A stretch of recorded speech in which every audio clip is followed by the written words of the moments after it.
2009 මැයි 18 වෙනිදා වන්නර දිසානායක ඉකොන් PS 2027 උසස් පෙළ නව පන්ති ඇරඹුණා. සක්‍යා නුගේගොඩ කිරිබත්ගොඩ ගම්පහ පානදුර.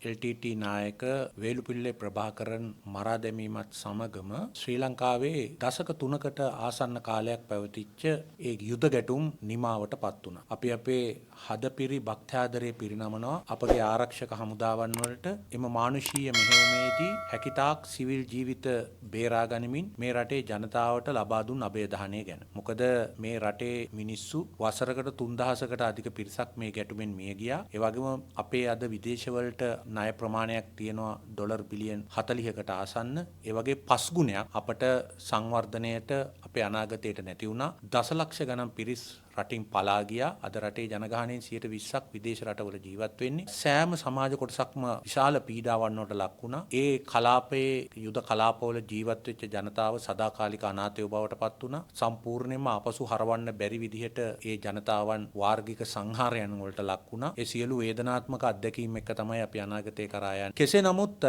ජනාධිපති අනුර කුමාර දිසානායක මහතා අවසන් මොහොතේදී හරි මේ සැමරුම් වලට එක්වීමට ගත්ත තීරණයට අපේ ස්තුතිය එතුමට පිරිනමනවා.